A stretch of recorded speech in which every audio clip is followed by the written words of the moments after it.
Prince Charming got to hand-pick his bride from a party full of beautiful women. But not the princess from the Venezuelan fairy tale, The Horse of Many Colors. No, this is how she got to find her spouse. Okay, dear, it's time to marry you off. How exciting! So, when are we throwing a ball? Oh, we're not hosting a ball. We're hosting a contest. Okay. I'm gonna put you in the window of a tall tower. Uh-huh. And the winner will have to throw an apple through the window and hit you right in the tits. Cool.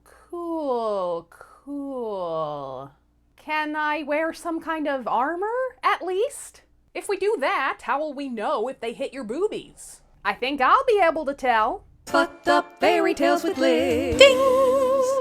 There was once a man who had 3 sons, and you won't be surprised to learn that the 2 older ones were douchebags and the youngest one was a sweetie pie. Hey, if you're having deja vu with this fairy tale, it's because I just told a very similar one. But the twists in this one are so funny, I had to follow up with it.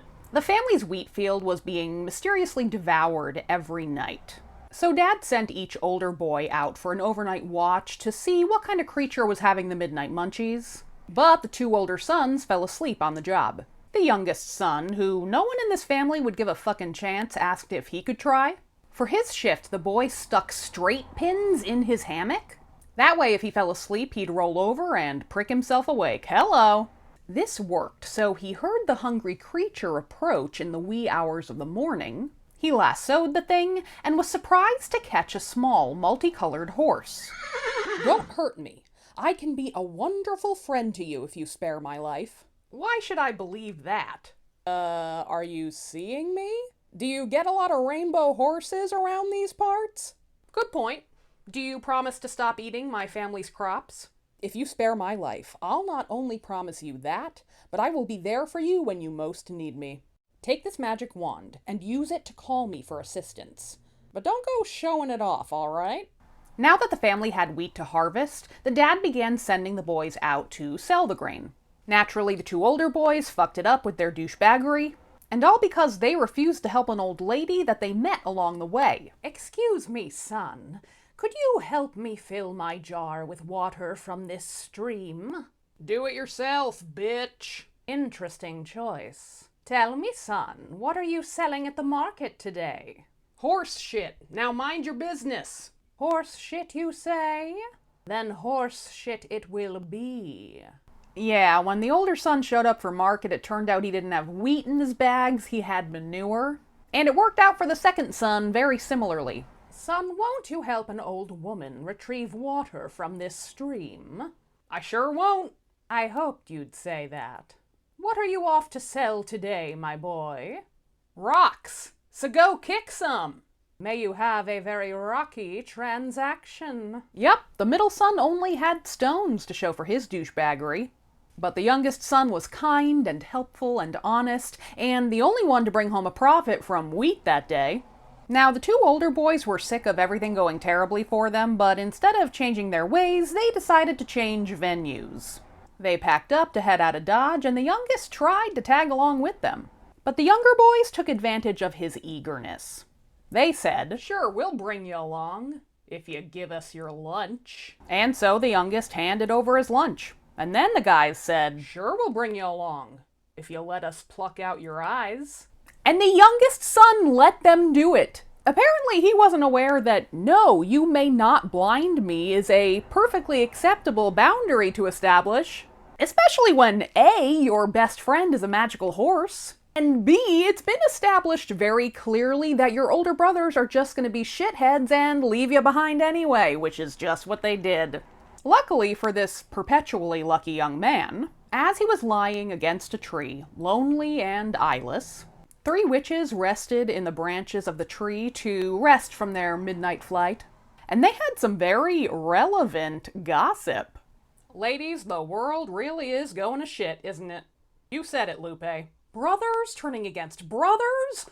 Blinding their own flesh and blood for a laugh! Disgusting behavior. At least the young lad was lucky enough to sit under this particular tree. What's so special about this tree, Teresa? The leaves have healing powers. The boy just has to rub his eyes with them and he'll see again. Well, that's a damn coincidence. You hear that? Anyone who might be listening? I do hear that. The boy healed himself and caught up with his brothers, who were beginning to suspect that their younger brother was having a lot of outside help. So in the meantime, they just put him to work as their servant. And it's at this point in the story that the boys all learn about the exciting opportunity to marry the local princess if they can hit her bazooms with an apple. The king declared he'd host the challenge for 3 days, and competitors could try once per day. And finally, our hero took advantage of his magical horse friend. The horse showed up at his side, providing the boy with some very dazzling princely attire. And they arrived at the first day of the competition with panache. Apples were flying, but lucky for the princess, they were not making contact. Even our hero only got his first apple through the window. Holy shit, he almost got me! Daughter, you have to let him hit you with the apple going at 90 miles an hour.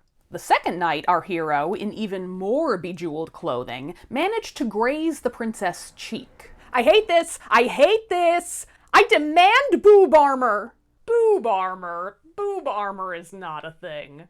Not according to 85% of comics and video games, Dad. Get me some armor for my boobs! Finally, the third night, our hero, clad in an outfit that would put Liberace to shame, managed to nail the princess right in the jugs. Ooh, he got me, Dad. Bullseye.